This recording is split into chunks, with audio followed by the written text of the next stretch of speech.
Hello, welcome to the Language of Power podcast. I am Michael Farrelly. Hi, Tom. Hi, Michael. How are you? I'm okay, thanks. We've got a very special guest with us today, Teresa Fidélis of the University of Aveiro in Portugal. Hi, Teresa. Hello, Michael. Yeah, and we're very excited to speak to you today because you work in a department of environmental planning. Yes. So you've got all of that expertise, but you're interested and have worked with discourse analysis.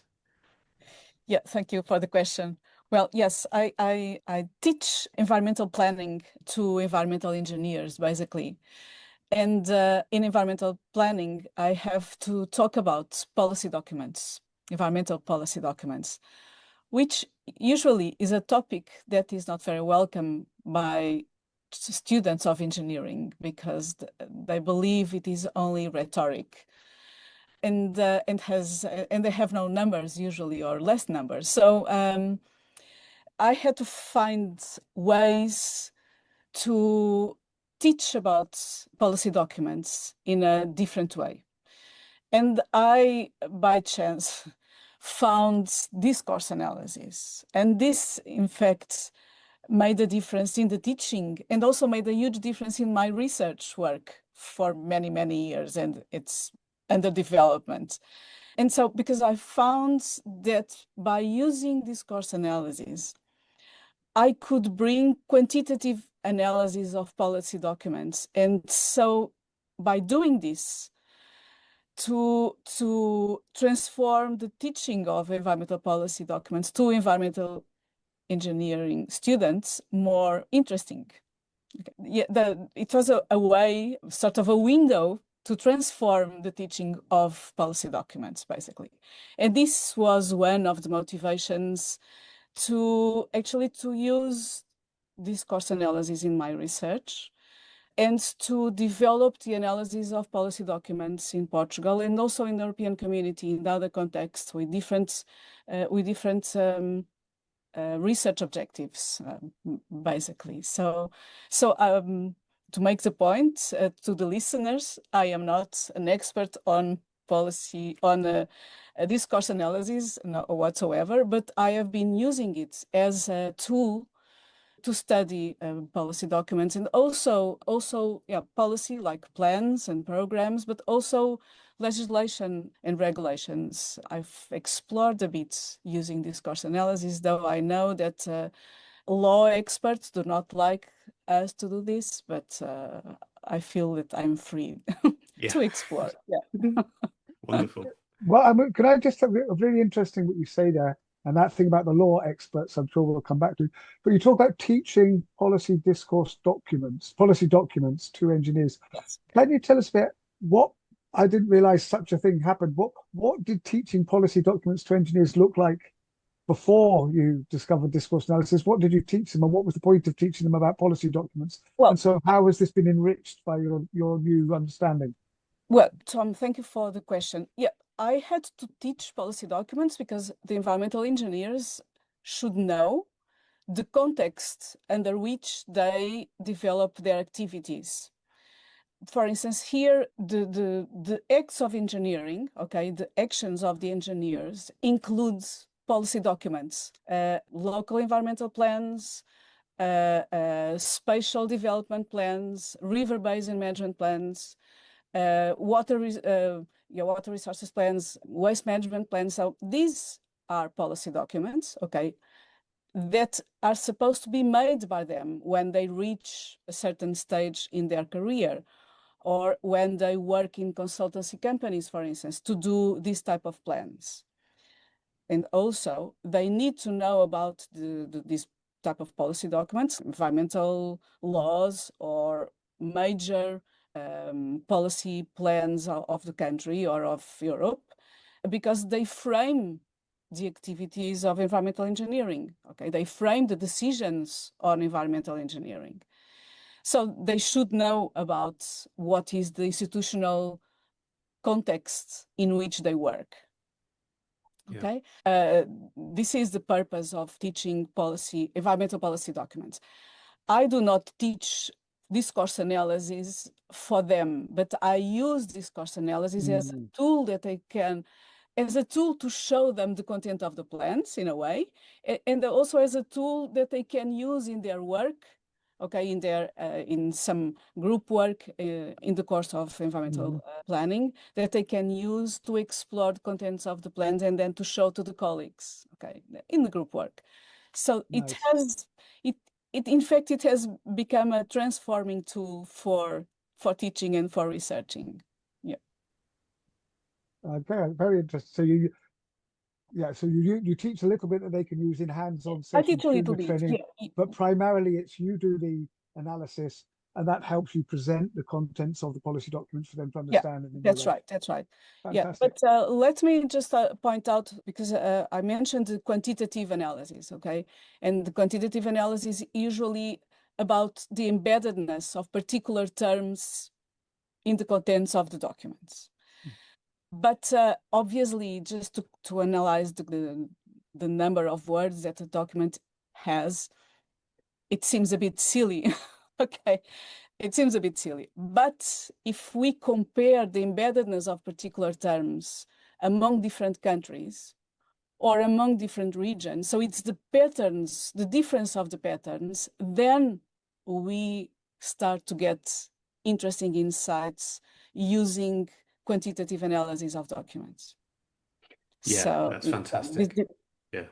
And that leads us nicely into the kinds of research that you've been doing. So one of your areas of interest in research is to do with policies around the environmental management of water and river basins and so on. So we wanted to have a look. We'll talk through a piece of work that you did, published in the journal Environmental Science and Policy. And this was a few years ago now, 2019. yes. Yep. So Yesterday. yes, but it's a really interesting one especially from this point of view of bringing that issue of environmental policy and understanding what's happening in the comparative stuff. So the article is called "The Integration of Land Use and Climate Change Risk in the Programs of Measures of River Basin Plans, Assessing the Influence of the Water Framework Directive in Portugal." And precisely one of the things that's of interest in this is that you've got the different institutional periods and regions, and you've compared some of the word usage, as you've called it, across those things. So we'll put a link to that journal article in the podcast description for people who want to look at the details and read the whole thing. But yeah, let's get into this and talk about what's the article about. So we've got lots of, as is normal in policy, lots of long phrases that describe what the policy is trying to get at. So what's the article about? Briefly from your point of view. Okay. Yeah. Thank you, Michael. A few minutes ago, I was reading again the paper I wrote to prepare for the podcast. And indeed, it has been a while since I wrote the article, but I will try to remember as much as possible. So, I've been working a lot about the nexus between land use and water management, because I believe, and thankfully not only me, but other researchers and practitioners of water management believe so, that the land use has different impacts over water quality and water quantity, for instance. And so the decisions we take about land use does have effects on water management. So water management should establish close contacts with land use planning and land use decisions. And because of this very broad context, and because of the Water Framework Directive that foresees this interlinkage between land use and water management, I thought that it could be interesting to understand how land use concerns were being integrated in water management. And because I like policy documents, and because the major policy documents of the Water Framework Directive are the River Basin Plans that are drafted in all European member states countries since 2000. And just to clarify that, the Water Framework Directive is a policy that comes out of the European Union and applies to all European Union states. Yeah, that's right. That's right. So I wanted to understand how these plans foresee the integration of land use concerns. But so I decided that I would pick the plans prepared in Portugal, because I know Portugal, the plans prepared under the Water Framework Directive. And when I decided to do this, we already had 2 cycles of plans, because they are revised every 6 years under the rules of the EU directive. But then I remembered that Portugal already had river basin plans before the Water Framework Directive. So I could, in fact, study 3 stages of decision making, or 3 stages of river basin plans before the Water Framework Directive, and then the 2 phases already after the Framework Directive. And then I had to decide what to analyze in the plans, because the plans are huge documents with very many different chapters. Chapters about the diagnosis of the situation, chapters about the relation between water management and economy concerns, and so on. And some are more about characterization of the situation, and that was not what I wanted. I wanted to analyze a part of the plan that was about action, about what to do. I thought that the best part to do this was to analyze the program of measures that is a part of the plans, that include the measures that have to be taken to follow up the objectives of the Water Framework Directive. So what we have to do in fact, okay, what the agencies have to decide, what the municipalities have to do, what the farmers have to do, and so on. So it's everything established in the program of measures. But even the program of measures is a complex document. And what we did is a very, very simple thing. We just analyzed the way the titles of the measures are formulated. I can show you, I can give you one example, for instance, to promote soil conservation, to prohibit the rejection of urban wastewaters through soil infiltration. So these are just examples, okay, of the formulation of measures. And what we did was to look for particular words in these titles of the measures.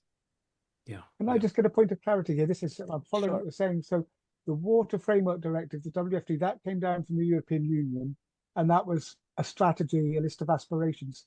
But these, the points that you're talking about, the points of action, are these formulated more locally within Portugal, within regions, about how they're going to operationalize the WFD, or do these come from the European Union as well? We have the framework, the Water Framework Directive, that establishes the main objectives and processes for water management in the European countries, right? And it also establishes the content of the basic content of a river basin plan in anywhere, okay? Okay. In the overall European community. Then each country usually has its own water law, in which more details are defined according to the institutional context of that country. And then, according to the institutional framework and administrative framework of the country, lower details can be established for the regions, for the geographic regions, okay? Now, Portugal is a very centralized country. We do not have states, okay, or regions. In fact, we have regions, but for administrative, very particular administrative purposes. And for that purpose, for the water management purpose, we have hydrographic regions, one in the north, center, Tejo in the Oeste, Alentejo and Algarve. And at the national level, we usually have a decree, a national decree, establishing the need for the drafting of the plans for each region and the content of those plans, okay, the basic content. And so the documents you're analysing, that you're taking these headings from, these are the ones that are written at the national and the regional level as they're trying to implement the European one, but this is produced more locally and in different institutions. These are produced more locally. These are produced following the rules, European, national, and but then in the local context, this is how they apply them. Yeah, this is how they draft the plans. Yeah, but it's an interesting question, Tom, because they are not prepared locally. Well, I analyzed in the paper the plans that were drafted in three institutional contexts, three different institutional contexts. Okay, why do I say this? Because before the Water Framework Directive, so before 2000, we had an institute, a national institute, like a general directorate, that was the Water Institute. And the plans were drafted by that institute together with the, let's say, the deconcentrated authorities. Okay. Then, after the Water Framework Directive and after the Water Law of 2005, we had a huge restructuring of water management in Portugal, and we had hydrographic authorities, okay, hydrographic region authorities that were independent authorities in terms of administrative power, okay, and financial power too. And so the country is divided into hydrographic regions. So that's right. Specifically looking at water issues. Yes. So I analyzed that stage, and then after the financial crisis in 2008, 2008-9, these hydrographic authorities were merged again and centralized into the Portuguese Environmental Agency. So I analyzed the plans drafted in these three different stages. Right. One more central, but together with the local authorities somehow. One regionalized with a lot of power for the regions, okay? And then another one very centralized. So that's the three timescales, and within Portugal, while we've still got the same directive from Europe. Thank you for that fantastic clarification. Sorry, I interrupted when you were talking about the type of headline that you were analysing, and you were giving some examples, and I led you astray. No, it's a really very critical question, and thank you for raising it because it helps me to explain. Yeah, then we decided that we would, because the programs of measures were very long and complex documents, so we decided to analyze how the measures were formulated. I mean, how the sentence that describes the measure was formulated, and when I say formulated, how it incorporated particular keywords. Okay, and how did we decided on these keywords? I did this paper with a colleague of mine. So we thought about very simple words like soil sealing, land use planning, and then for the climate concerns, floods, droughts, scarcity, sea level rise, extreme events, climate change, very simple.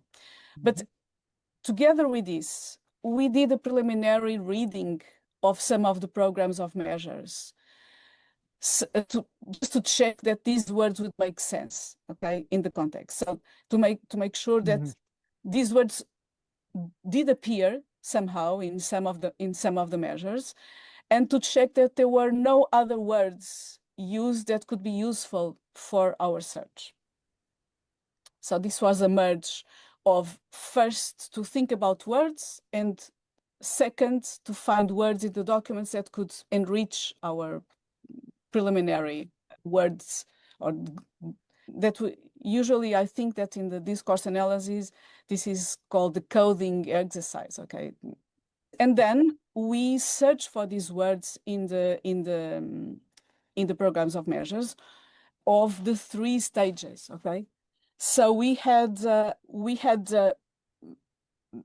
many so we had many programs of measures to analyze for each stage, okay? And I can tell you that for the first stage, we analyzed 1,040 measures. And for the second stage, also 1,081. And then for the third stage, we analyzed 1,000 and almost 200 measures to find this, to analyze the discourse of these measures, basically, what we did. So it was a huge amount of work, okay? It was a huge Excel with all the sentences, okay? Each line was a sentence that was it was a measure, okay, to be analyzed according to the words that we looked for. And then we had also another thing that is really important for those who do discourse analysis, especially quantitative analysis. We had to compare different documents, okay, and the documents have different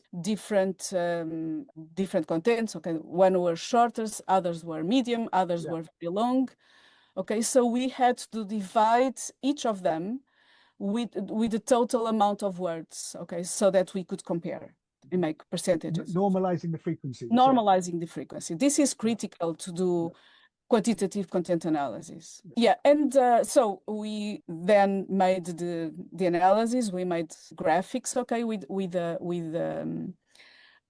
results, and these are another part of the tool that is useful for teaching engineers and about the contents of because when they see graphics, they are in their world. That's like they're in heaven. None of this. Okay. And they pay all attention to what I'm saying in the classes, and and actually journals, scientific journals, seem to like it too because because it has been interesting to publish articles about discourse analysis using these approaches. Usually they are well received by reviewers, in fact.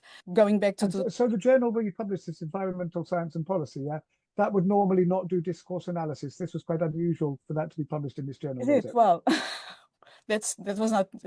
I did not know that. That's interesting. Yeah. I'm asking. Sorry, I was asking. No, this was the first. This was the first paper that I published in the Environmental Science and Policy using discourse analysis, and the reaction was quite good.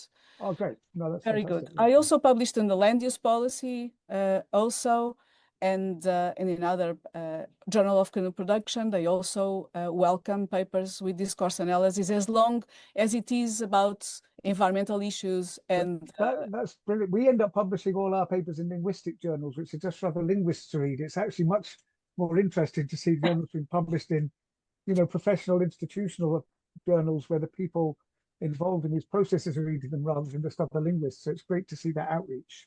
Maybe because of the quantitative analysis has helped Tom. Yeah. Okay, so we then built with the quantitative data, we built the graphics, okay, and then we were able to see the results. And the results are quite obvious. The incorporation of land use concerns has indeed reduced along these 3 stages, which was really surprising for me and also for my colleague. But then we wanted to understand if this was just, a national something happening broadly in the country, or if it varied in the different regions. Okay. Can I just? I'll just let me just.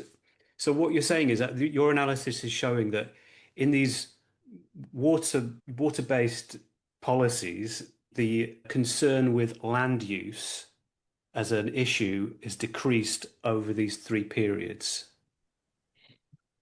I would not say that strongly. Michael. I'm not an expert as you, but I have care with words, and sometimes, yeah. What I would say is that the concern about land use topics has reduced in the measures. Thank you. Yeah. And you were wondering if this was just one region. Yeah, because the preparation of the plans could have had the concern about land use and spatial planning during other stages of the plan. Yeah.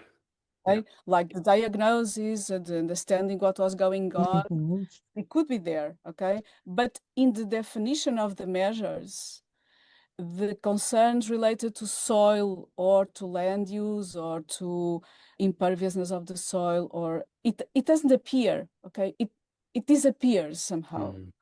It disappears, and it is not easy to explain this, okay? Because we could maybe because if it appears so much in the first generation of plans, maybe because the problems have been solved. I don't know. Okay? I don't know. Or maybe the spatial plans have absorbed the water concerns, so these ones do not need to create new rules. Okay, this could be an hypothesis to explain.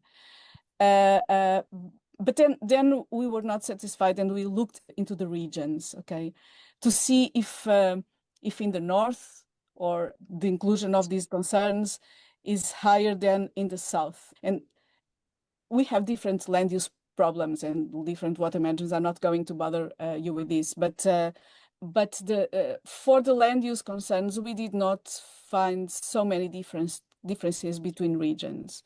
For the climate concerns, the droughts and the floods, there we found differences among the regions, in fact.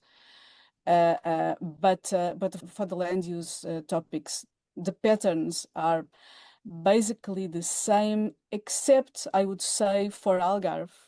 I don't know if you know Algarve is a very complex touristic area. Yep. With huge land use problems. And this, I would say, is the only region in which land use concerns within the measures has slightly increased. Okay. Slightly increased. Yeah. So what you do, you talked earlier about different, what we'd call in linguistics and other things you're doing, diachronic change, but also synchronic difference across the regions, but also the differences over time across the three documents, but also comparing the rate of change or the type of change across the regions to see the patterns of change.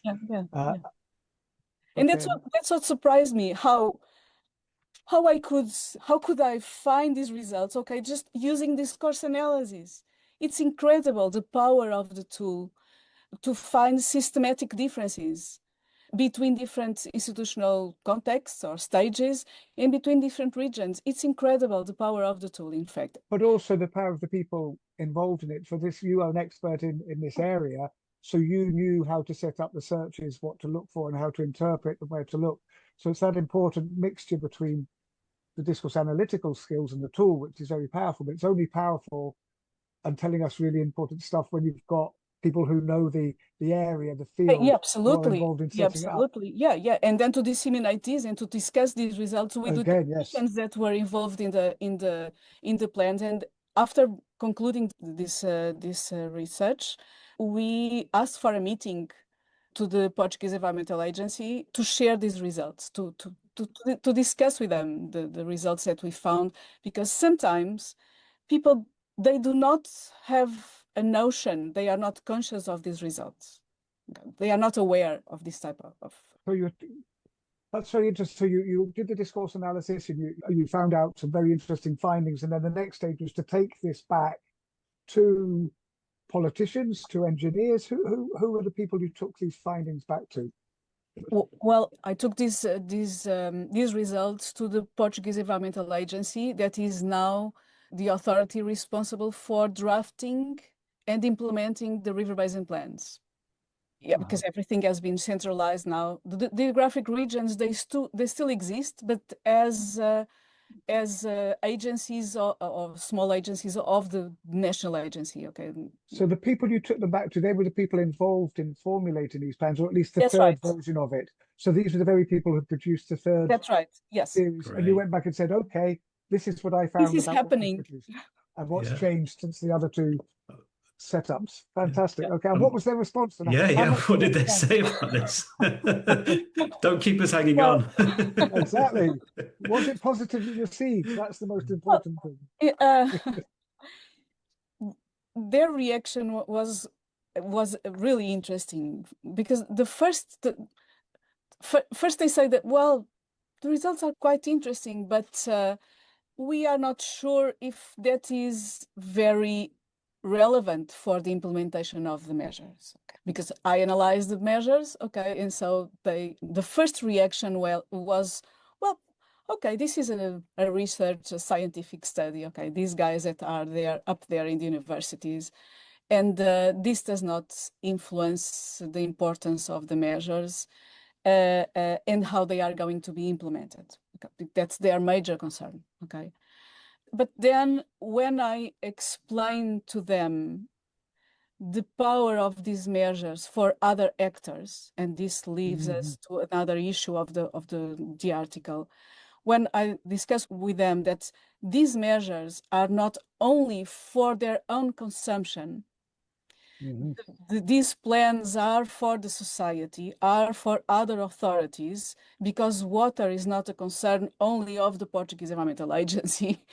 The water is a concern of the overall society, of the different actors. Even us as citizens, these plans are important. So coming back to the work of Phillips, okay, the more particular concerns are embedded in the texts that are able to communicate policies, the more particular concerns are evident, the easier they are communicated and assimilated by other actors. And so, by looking at the issue through this perspective, they realize that this could be an interesting analysis, in fact, and that they should be more careful in future plans to make sure that particular concerns are reflected in the measures. Yeah, that's fascinating. Absolutely fascinating. Incredible, yeah. Yeah. I mean, you mentioned Philip, so there's a couple of quotes in the article which are really fantastic. I'll just read one. I mean, it's repeating what you've just said, but I think it's such a nice quote. In one of the model's assumptions, and you refer to Phillips et al. 2004, they advocate that the stronger the inclusion of particular terms associated with certain concepts or challenges, the greater is the likelihood of their assimilation by target actors and of their incorporation in other sector policy documents. That's what you've said, but it's really, I mean, I guess we as discourse analysts, we sort of assume that, but it's really nice to have that formulated in that precise way. The repetition of terms means that it's easier to understand, I guess, and start using and implementing those ideas beyond the people who wrote the document. Yeah, and they understood this once you explained this. Yes. And accepted yes. that. Yeah, amazing. Yeah. It's very interesting. We're doing some work as well. I find it's really interesting what you're talking about, because working with Glasgow City Council on its policy documents on the environment and climate change, and how they're producing what they call easy read versions for general consumption. So the issues about making a policy that's accessible to all, or maybe the need to produce a secondary document or an analysis, but also to be thinking about how these policy documents are not just written for the environmental agency or for the council, but how best to share them. Good question, Tom. Let me go back a bit, because my concern in this paper and in the inclusion of these terms in the programs of measures is not a question of simplicity. So it is not a question of simplicity of documents or to help them to be more readable by the actors. This, in fact, is a more technical issue, okay? That in the end also has the communication, okay, and the comprehension by the actors, okay? Yes. But it has to do with a particular technical issue of river basin planning, that is to relate the measure, to include measures regarding land use, okay? How do I use the soil? how do I foresee the imperviousness or not the soil? Or how do I take into account the development of new urban neighborhoods in areas on which the environmental quality of the water is already under huge stress? And so how do I establish measures for that? Okay. Then we have the other issue of how easy it is a particular document to be read by actors. Okay. But imagine that I was a mayor in a municipality. Yep. And municipalities are the ones that are most responsible for land use planning. Okay. So if I was a mayor, an interested mayor on policy documents, okay, or a technician, right? If I recognize concerns about land use in the measures, I understand that that plan is also for me, Yeah. for my responsibilities in the municipality. So for the plans I do in my municipality, if I don't see anything regarding to special planning, this has nothing to do with me. So it is not also my responsibility. Yeah. So Fascinating. that's our mindset, let's Yeah. say, in the research we did. It can be analyzed through many perspectives, and it can be criticized, and it's obviously, but still, I think it makes sense. Once you'd explained that to the people in the Environment Agency, and they accepted that point of view, did they then well, what's happened since then? Have they committed to bringing land use back into these sorts of documents? I mean, I suppose you'd need another round of document making, but I did not. I am waiting now for the third round of the third cycle of planning of river basins to be concluded, and I will look into what's happening. Yeah. Amazing. Well, you can come back on and tell us when that happens.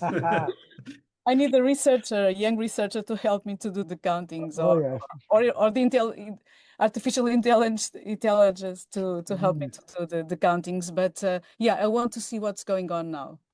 Yeah, That'd be really interesting. Amazing. There's one other point. So you talked about not being a discourse analyst, which is clearly not true from the way you've described all the work you've done. But before we came on air, we were talking about this particular aspect where you're looking at the policy documents and seeing what themes had become more or less prominent in the final document, as you said, rather than being neglected, but more or less prominent in the final documents, and comparing them across time and that change across regions. But one of the things that you pick up on, if I've got this right, within this analysis is that one of the themes that disappears is the role of consultation with the community and community involvement. I think that's right, isn't it? So of course that's another aspect of discourse analysis that I'm very interested in. Can you tell us more about why you think, and I think when you report it, you imply that this is a shame that this is receiving this prominence. Why do you think this level of consultation with communities, community engagement, is important in environmental planning? Tom, yeah, good question. But what we did in the paper regarding stakeholders was to see which stakeholders were called as responsible to implement measures. Okay, so we only analyzed the content of the plan, okay, program of measures. So, and some measures, actually all the measures, they have a title, and then the plan says who should implement this measure or who should be called to implement this measure. And we analyzed who the plan says that the measure should be implemented by. Okay, and what we found, we only analyzed the most recent cycles, the 2 cycles after the Water Directive. And what we realized, in fact, is that the municipalities are less invoked to implement the measures. For instance. So that was the finding within this paper there. But then from your own personal point of view, going beyond the paper, because Yeah. you've written the paper in a very non-judgmental, non-evaluative way and just talking about the changes as concrete changes. What do you think is the effects from your own experience? What do you think are the effects of not emphasizing the role of the municipalities so much? And No, the municipalities are involved in the discussion as any other. okay, They are fully involved, actually very, very strongly involved in the discussion of these plans.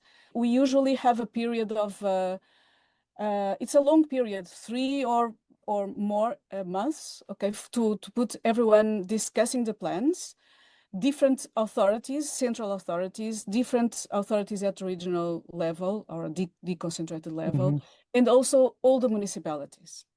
okay, And they do participate because right, I have been involved in public participation hmm, events of this type of plans, and so I'm aware. Uh, um, but usually the focus of the participation is more on how they have to spend on infrastructures related to water and less about the relation between land use, okay, and water, okay. So yeah, that makes sense. Yeah. okay. And there's another thing that is interesting to see in the public participation, and this Hmm. can be interesting for you for you both. I realized that because I've participated in public participation events of spatial plans and in events of water management plans. Okay. And what we see, and actually this probably happens everywhere in the world, but what we see is the people that participate, okay, the practitioners that, let's say, even when we are talking about authorities, public authorities, the practitioners that participate in the spatial planning discussion are some, and the practitioners that participate in the water resources are others. There's no integration or not enough There's no integration between them. integration, so there's no communication between these two. Right. Okay, we are doing discussions in In closed silos. Yeah. in silos. That's Yeah. right. So we don't learn with each other, and we don't contribute to each other.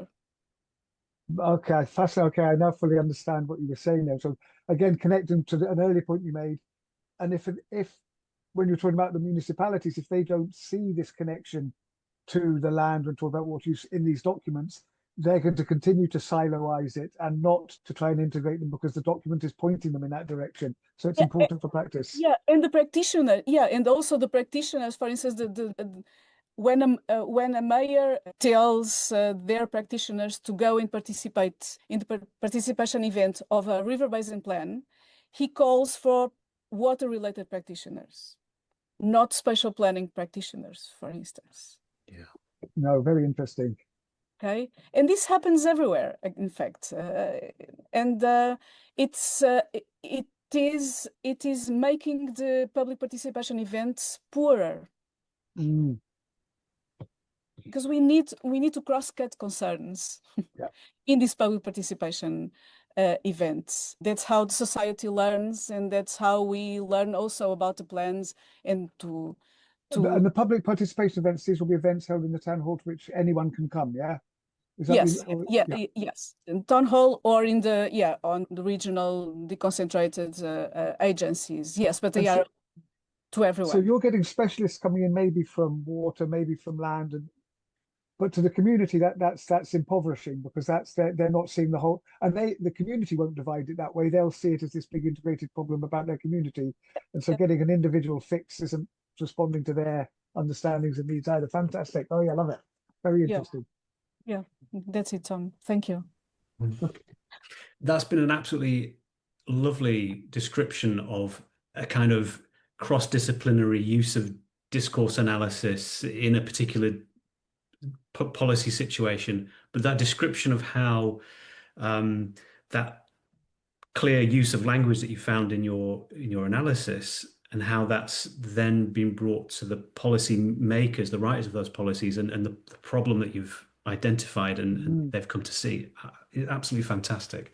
Really, really, really, really impressive and really good to hear about. So thank you very much for sharing that with us. Yeah, thanks, Teresa. It's fantastic. Very interesting. I have to thank you a lot for this opportunity. It has been a pleasure to discuss with you, and thank you for the kind invitation.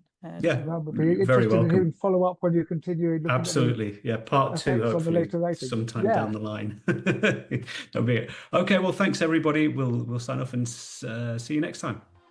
See you next time. Thanks again, Teresa. Thank you. And just a word about some new features on our website. We've added a written blog to supplement the podcast. Do have a look if you haven't already done so. There's a link to the website in the podcast notes. I've also started a new venture called the Discourse Academy.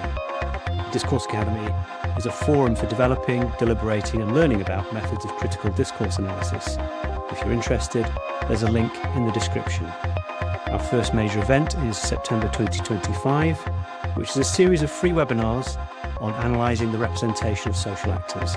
It's aimed at PhD students and researchers new to that particular analytical method. Sign up on the Discourse Academy webpage, and I hope to see you there.